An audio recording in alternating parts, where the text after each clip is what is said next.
Muy bien, pasamos entonces a la lámina 4.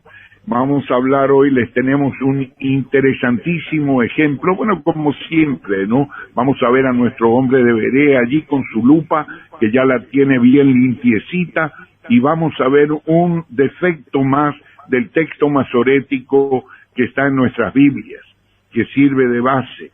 Para ello nos serviremos de la arqueología bíblica por una parte, y por la otra de los avances de los estudios bíblicos, esto es la crítica textual, que gracias al Señor lo ha preparado junto con la aparición de tantos documentos. La cita está en el libro del profeta Isaías 53:11, repito, Isaías capítulo 53, versículo 11, donde dice: verá el fruto de la aflicción de su alma y quedará satisfecho. Por su conocimiento justificará mi siervo justo a muchos y llevará las iniquidades de ellos. Muy bien, vamos a ver primeramente esto, ¿no? De que verá el fruto de la aflicción de su alma, en el texto masorético, con esta malhadada astucia, el judaísmo farisaico, y fíjense bien que quiero hacer una enorme diferencia entre lo que son los fariseos y los escribas de lo que es la nación israelita, el pueblo judío. Son dos cosas bien diferentes. El otro día, en uno de los foros, recuerdo, no sé si fue Tony o fue David Becker, no sé, alguno de los hermanos me hizo una pregunta realmente crucial. Me preguntó: ¿los judíos leen la Biblia?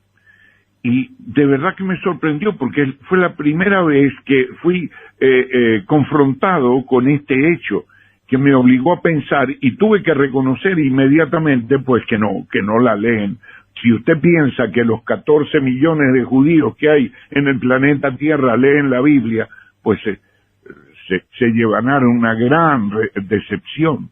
No son como nosotros. Ellos creo que leen la Escritura una vez al año, una cosa de esa, bajo la asistencia del rabino. O sea, para ellos la Biblia es algo como para nosotros un manual un tratado de cirugía cerebral del cerebro, donde se extirpan los tumores con rayo láser, una cosa de esa, ¿me comprende? Entonces, ¿cómo uno va a estar leyendo eso en su libro de cabecera? Pues eso lo tendrá que leer el cirujano del cerebro que corresponda. Pero nosotros, cuando vamos allí a hablar, si tenemos una enfermedad en el cerebro, Dios nos libre, pues vamos allí y vamos al cirujano. Bueno, esto es más o menos la misma relación que tiene el pueblo de Israel con sus rabinos. O sea, le van a preguntar al rabino qué dice Dios, o qué dice la palabra de Dios. Entonces el rabino, que obviamente no sabe mucho de esto, porque obviamente no sabe, entonces le da una opinión torcida, una opinión deformada de lo que es el Dios de Israel y el plan que el Dios de Israel tiene y tuvo en su Mesías sufriente, Cristo Jesús. Entonces, esto pues debemos diferenciarlo, de manera que cuando yo me refiero al judaísmo, me refiero al judaísmo central, farisaico, con sus escribas, con sus acólitos, con sus cómplices. Estos son los doctores de la ley que nos habla Jesús en Lucas capítulo 11, dice que son los que han cerrado con llave el conocimiento de Dios. Entonces, aquí en el texto masorético, ellos pues, que es la base de nuestra Biblia textual, o de nuestras Biblias, perdón, dice exactamente eso. Voy a leer solamente la parte A, la primera parte del versículo donde está el error. Verá el fruto de la aflicción de su alma y quedará satisfecho. Pero ahora vamos en la lámina número 8 y metemos allí, llamamos a nuestro bereano amigo y le decimos que nos diga, por favor, exactamente qué es lo que pasa ahí, ¿no? Que si nota algo raro. Y en efecto, hay una marca allí masorética que indica que en algún momento hubo una palabra, la palabra hebrea luz, que la van a ver ustedes. Allí está ese circulito, estoy en la lámina número 9, está marcando, eso se llama Circelus Masoreticus.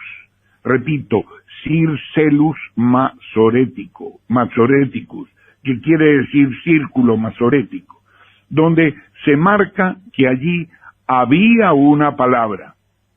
Entonces, este es el texto en el Códice de Alepo, que es similar al códice a nuestro Códice de Leningrado, que es la base, ¿no?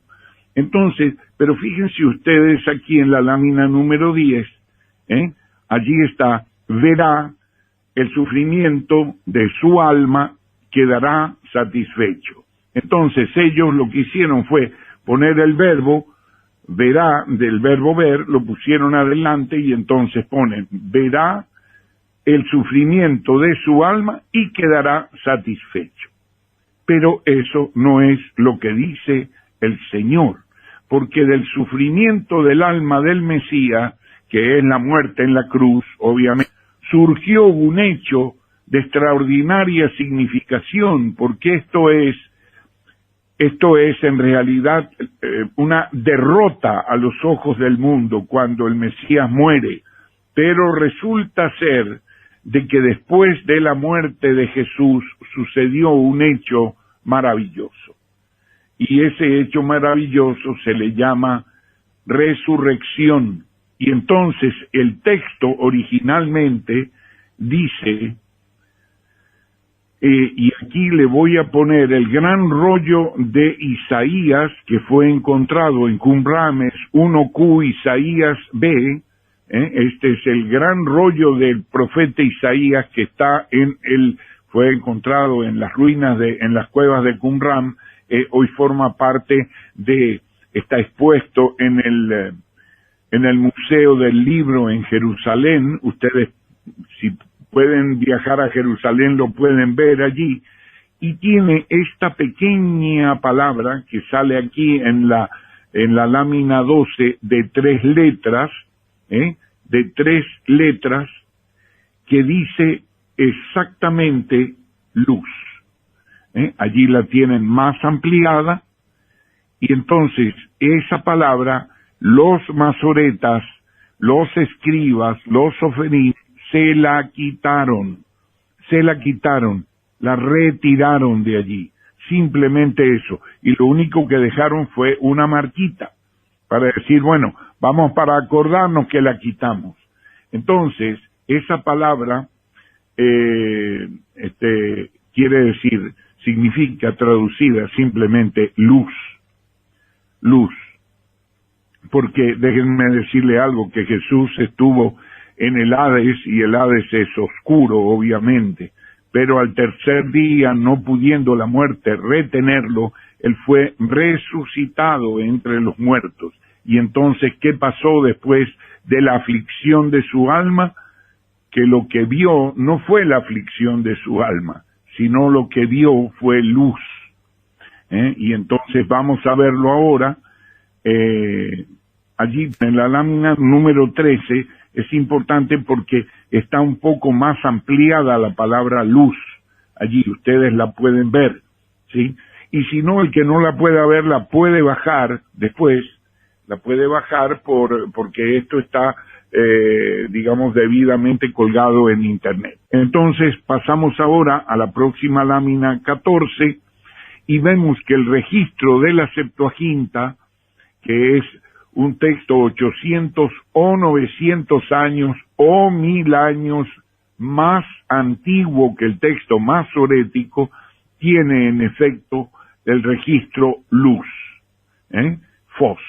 Y este registro luz o fos respalda el hebreo antes de que lo sacaran, porque de aquí esto es una traducción del texto hebreo anterior al texto masorético.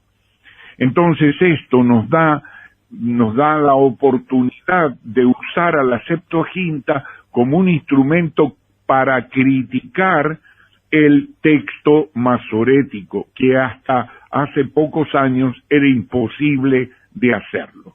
Entonces, pasamos ahora a la lámina 16 y podemos leer en la BHC y en la Biblia Hebraica Crítica y en la BTX, a causa de la aflicción de su alma verá luz y quedará satisfecho. Por su conocimiento, mi siervo, el justo, justificará a muchos y cargará con los pecados de ellos. Pero lo importante aquí es lo que antecede. A causa de la aflicción de su alma, verá luz y quedará satisfecho.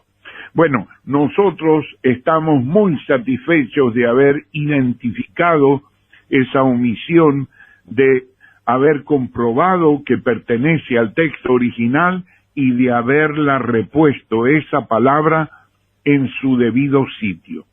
Que Dios nos conceda la fuerza, la autoridad, la sabiduría, la guía, el poder, la luz, para poder hacer así con todas las miles de variantes y de errores que contiene el texto masorético, para poder restaurar el texto hebreo hacia la Biblia hebraica crítica. Muy bien, entonces, esto nos recuerda en la lámina número 18, que siempre tiene que estar latente en nuestra mente el espíritu bereano y la mente de Berea, para decir cuál es el texto original del pasaje. Venga acá, siéntese, dígamelo. ¿Cuál es el texto original del pasaje? Esta pregunta debe ser hecha y contestada por dos circunstancias. La primera es que ninguno de los documentos originales de la Biblia existe hoy día, y la segunda es que las copias existentes difieren una de otra. ¿Puede restaurarse el texto? Sí, en efecto, sí puede restaurarse. No es una opinión vana ni vacía. Ya lo hemos hecho con el texto del Nuevo Pacto. Y ustedes ven cómo sí se puede hacer con el del Antiguo.